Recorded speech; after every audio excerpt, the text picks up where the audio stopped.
En el aniversario de la promulgación de la Constitución Política de los Estados Unidos Mexicanos del 5 de febrero de 1917, acudieron a Querétaro a esta conmemoración los tres poderes de la Unión.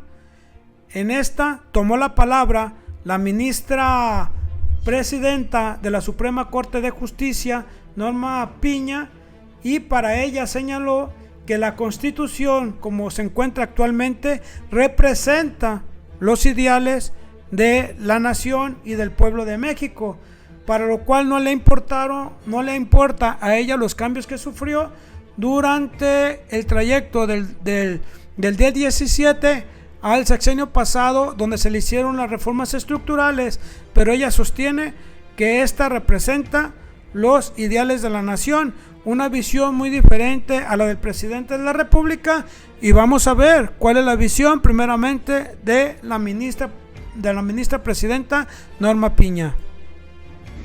Hoy, nuestra Constitución, con centenares de reformas, contiene los fines, los objetivos, las grandes metas del proyecto nacional y reconoce los derechos inherentes de todas las personas.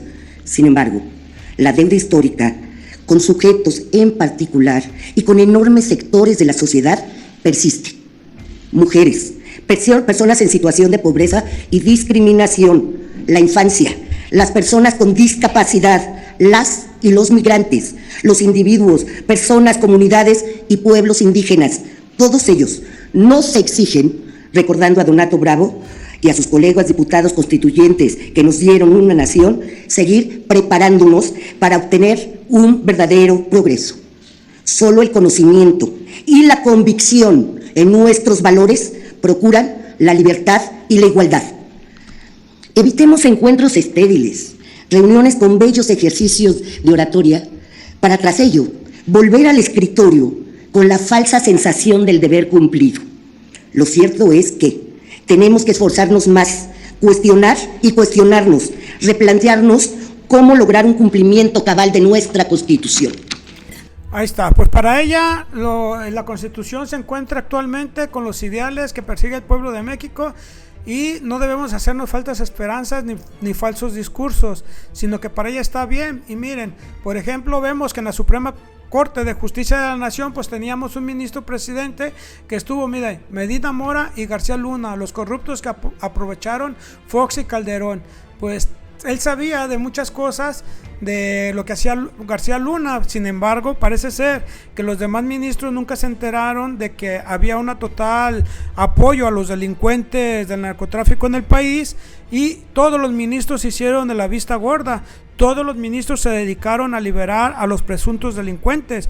Todos los ministros se dedicaron a hacer leguleyos, y vemos como la ministra, pues para ella no existió nada normal, ni ha existido nada normal en la Suprema Corte de Justicia. Lo mismo que sucedió, por ejemplo, en el Congreso de la Unión, cuando sucedió lo de García Luna, pues el presidente, quien fue senador también en ese tiempo fue Santiago Krill, que ahora es el presidente de la Cámara de Diputados, y tampoco nunca se dieron cuenta de que había narcotráfico, de que había un apoyo a la delincuencia, que en el aeropuerto dejaban pasar libremente a los delincuentes, que suspendían la vigilancia. No se dieron cuenta de nada. Es por eso que se ocupa una reforma del Poder Judicial, y veamos qué fue lo que dice Norma Piña de lo que la ministra presidente, y que nunca vieron nada de lo que les estoy comentando. Y esta ministra dice que tiene una judicatura independiente, y que por lo tanto las resoluciones que dan los ministros de la Suprema Corte de Justicia pues son, digamos, inatacables, porque el sistema judicial ahora resulta no se toca, al igual que el INE. Parece ser que todos traen el mismo discurso y están trabajando de la misma manera. Ahora el Poder Judicial no se toca. Veamos qué es lo que dice la ministra Norma Piña. El Poder Judicial, guiado por la Constitución, no solo resuelve las controversias, no solo pacifica los conflictos, sino que también promueve y cataliza el cambio social.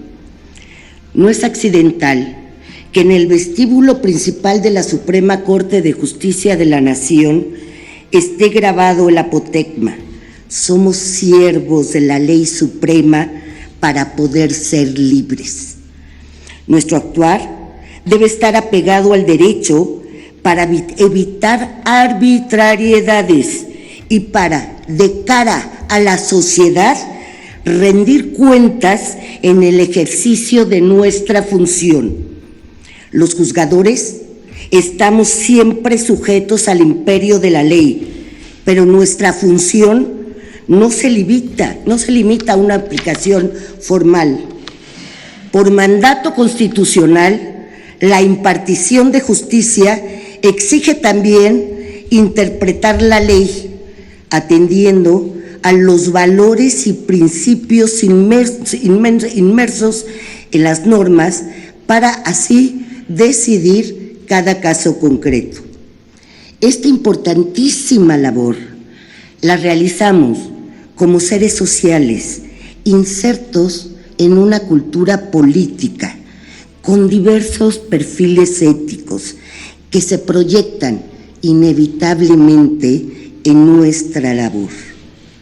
La diversidad entre quienes impartimos justicia no solo es inevitable, es deseable. Es sano y necesario ponderar la actividad de los jueces en virtud de las resoluciones que emiten y nunca perder de vista la independencia judicial, la de los juzgadores y la de uno de los poderes constitutivos de la República. Una judicatura independiente es pilar de nuestra democracia, es el legado que nos transmite nuestra ley fundamental. Tenemos la responsabilidad de preservarla y fortalecerla. De lo contrario, corremos el riesgo de mermar esta garantía en detrimento de las propias personas que nos demandan justicia. La independencia judicial no es un privilegio de los jueces, es el principio que garantiza una adecuada impartición de justicia para hacer efectivas las libertades y la igualdad de las y los mexicanos. La independencia judicial es la principal garantía de imparcialidad del Poder Judicial, siempre en beneficio de la sociedad. Señoras y señores, como ley suprema, la Constitución es un inmenso y muy poderoso manto protector de certeza, de confianza, de seguridad y sobre todo de unión entre las y los mexicanos. Nos obliga a todas las autoridades en el ámbito de nuestras competencias a promover, respetar, proteger y garantizar los derechos humanos de conformidad con los principios de universalidad, interdependencia, indivisibilidad y muy destacadamente progresividad. Hoy les invito a que trabajemos hombro con hombro por el bien de nuestro país, para dar ejemplo de que en la unidad nacional somos dignos herederos de nuestra historia. La Constitución es el pacto federal que nos permite superar nuestras diferencias y estar de acuerdo en lo fundamental, como lo expresara Mariano Otero. Es el centro de gravedad donde convergen los fines y los entramados institucionales para llegar a ser el México que podemos y debemos ser. De la Constitución emanan todas las leyes. En ella están plasmados nuestros derechos y nuestras libertades. En la Constitución está la organización y el funcionamiento de nuestra República. Nuestro compromiso con México es cumplirla y velar por su cumplimiento. Hagamos lo posible. Les aseguro a todos que cuentan con el Poder Judicial Federal. Muchas gracias.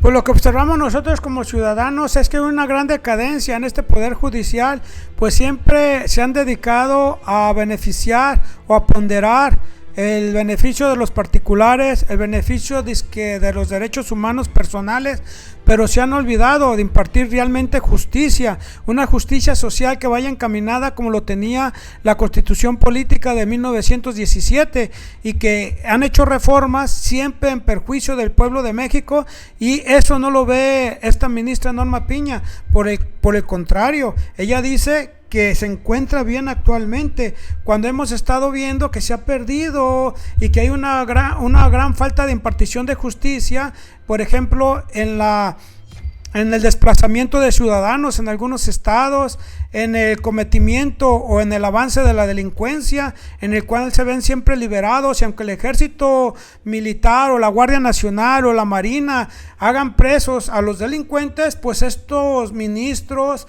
jueces, se dedican a liberarlos. Y es que, como dice el presidente de la República, se han convertido en leguleyos y han priorizado el derecho en vez de la justicia.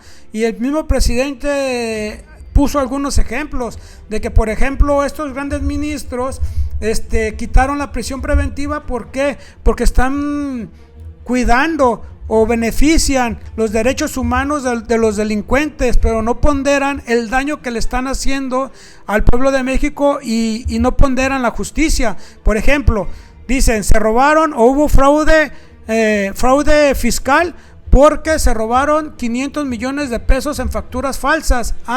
Ponderan los derechos humanos de la persona, pero no ponderan el mal que le están causando a todo el pueblo de México al robarse esos 500 millones de pesos, y que con esos 500 millones de pesos pues no deja que llegue el recurso público para hacer justicia social, lo que demanda realmente la Constitución Política de los Estados Unidos mexicanos, y es que llevar salud, llevar educación, llevar esparcimiento, mejores salarios para el pueblo. Entonces ellos están ponderando al derecho humano de esa persona, pero ¿y los daños que le están haciendo a miles de personas? Eso no cuenta. Entonces dice el presidente, se han vuelto leguleyos y en realidad son la Suprema Corte del Derecho, más no de la justicia. Y es que cuando agarran a algún delincuente, ellos con leguleyos o con malas interpretaciones de la ley, o dicen, por ejemplo, va a quedar libre porque el procedimiento estuvo mal, fue detenido arriba de la banqueta y le pusieron que lo detuvieron abajo de la banqueta, pero no están ponderando el daño que le hicieron que le están haciendo al pueblo. Entonces ahí, en vez de reponer el proceso, ellos lo declaran en libertad. Entonces estos poderes de la Unión, estos poder judicial, pues puede ser que haya estado infiltrado por la delincuencia. ¿Por qué no? Si aquí vemos que está, mire, el subministro presidente en su momento estaba con los delincuentes. ¿A quién rinden cuentas? ¿A quién sirven? ¿O por qué se ponen en contra del presidente de la República, del Poder Ejecutivo y del pueblo de México, que realmente es lo que todos queremos? Veamos lo que dice el presidente de la República. Lo que dicen nuestros adversarios, que pues los entiendo, están muy molestos porque ya no pueden robar, ya no tienen privilegios, ya no mandan. Es que la gran reforma de nuestro tiempo es la separación del poder económico del poder político, porque antes eran los potentados económicos los que mandaban, eran los dueños. del poder económico, el poder político se alimentaban, se nutrían mutuamente. Ayer hablábamos de eso, recordando la Constitución del 17, cómo en el periodo de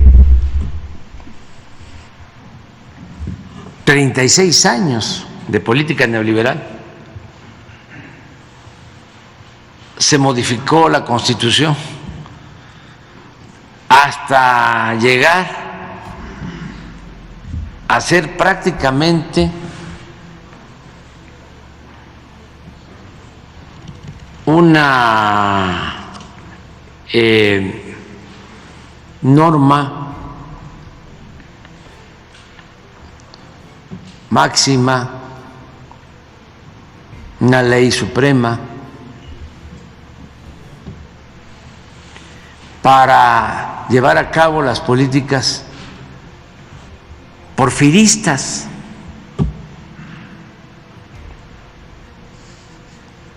Durante estos 36 años se legalizó con reformas constitucionales el saqueo en nuestro país. Increíble.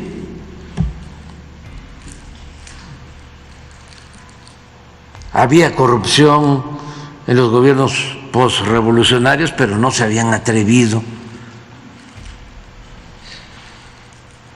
a entregar las tierras ejidales, el agua, las minas, el petróleo, la industria eléctrica, los bancos, los puertos, los aeropuertos, a privatizar, decía yo,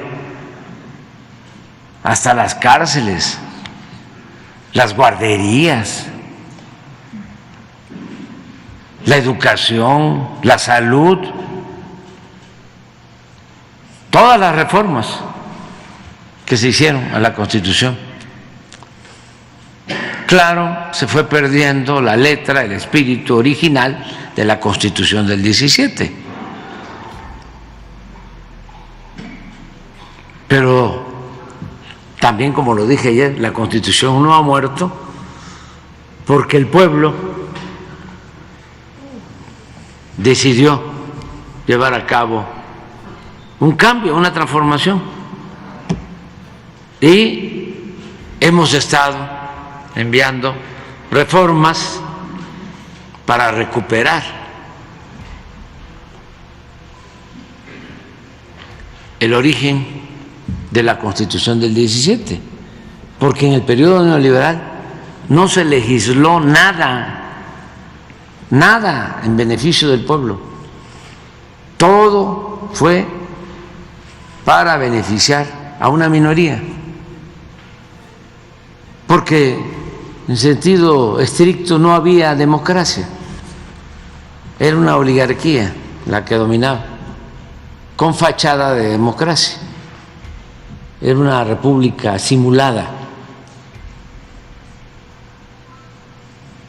Ayer me dio mucho gusto porque se notó, yo creo que porque estaba cansada o no quiso pararse la ministra, presidenta de la Suprema Corte de Justicia, pero me dio mucho gusto, me dio muchísimo gusto porque eso no se veía antes. Los ministros de la Corte eran empleados del presidente. Desde luego en la formalidad, desde el porfiriato, se hablaba, ¿no?, de la división, del equilibrio entre los poderes. Pero en la realidad, el poder de los poderes era el Ejecutivo. ¿Cuándo se había visto de que se quedara sentado presidente de la Corte? Era un acto así. Eso me llena de orgullo porque significa que estamos llevando a cabo cambios. Es una transformación. Ya no es el presidente el que le da órdenes. Pues vientos de cambio, vientos de una gran libertad que estamos viviendo en el país, pero de la Suprema Corte de Justicia, de estos ministros, no podemos esperar mucho, pues para ellos el espíritu de justicia social de la Constitución de 1917, sus reformas que sufrió en el periodo neoliberal, pues para ella representa realmente actualmente el espíritu que el pueblo de México persigue. Grave error, pues el pueblo de México sabe que deseamos modificaciones al Poder Judicial y que se vienen esos cambios en este año, a lo cual ya la ministra Norma Piña pues dice, el Poder Judicial no se toca. Déjeme aquí abajo usted sus comentarios, querido amigo. Hemos llegado al final de este video. Dígame si realmente usted está de acuerdo con estos ministros o se requiere urgentemente de cambios en el Poder Judicial que garanticen realmente la impartición de justicia al pueblo de México. Nos vemos, queridos amigos. Déjenme aquí sus comentarios, regálenme su like, suscríbase, comparta. Nos vemos, hasta la próxima.